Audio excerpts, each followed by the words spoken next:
GCC രാഷ്ട്രങ്ങളിലെ സുരക്ഷാ ഏജൻസികളുടെ സംയുക്ത സൈനിക പരിശീലനം ദോഹയിൽ തുടരുന്നു. മേഖലയിലെ സുരക്ഷിതത്വം ഉറപ്പുവരുത്തുകയാണ് പരിശീലനത്തിന്റെ ലക്ഷ്യം. 11 ദിവസം നീളുന്നതാണ് സൈനികാഭ്യാസം.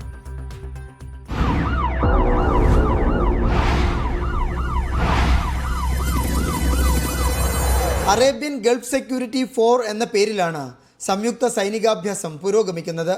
ജനുവരി 25-ന് ആരംഭിച്ച പരിശീലനം ഫെബ്രുവരി 4 വരെ നീണ്ടുനിൽക്കും. Qatar, Saudi Arabia, UAE, Kuwait, Bahrain, Oman രാഷ്ട്രങ്ങളിൽ നിന്നുള്ള സൈനികർക്കൊപ്പം US നിന്നുള്ള പ്രത്യേക സംഘങ്ങളും പരിശീലനത്തിൽ പങ്കെടുക്കുന്നുണ്ട്. 70 വ്യത്യസ്ത മേഖലകളിൽ 260 മണിക്കൂർ നീണ്ട സൈനികാഭ്യാസമാണ് അരങ്ങേറുന്നത്. സേനകളുടെ പ്രവർത്തനക്ഷമത, പരസ്പര സഹകരണം, സങ്കീർണ സുരക്ഷാ സാഹചര്യങ്ങളിലെ പ്രതികരണം എന്നിവയാണ് പരിശോധിക്കുന്നത്. 2016 മുതൽ GCC രാഷ്ട്രങ്ങൾ സംയുക്ത സൈനിക പരിശീലനം നടത്തി വരുന്നുണ്ട്. ബഹ്റൈൻ, UAE, സൗദി അറേബ്യ രാഷ്ട്രങ്ങളാണ് ഇതിനു മുമ്പുള്ള ഗൾഫ് സുരക്ഷാ ഡ്രില്ലുകൾക്ക് വേദിയായത്. ഗൾഫിനപ്പുറത്തേക്കുള്ള വിശാലവും തന്ത്രപ്രധാനവുമായ സഹകരണം ലക്ഷ്യമിട്ടാണ് US കൂടി സൈനികാഭ്യാസത്തിൽ പങ്കാളിയാകുന്നത്.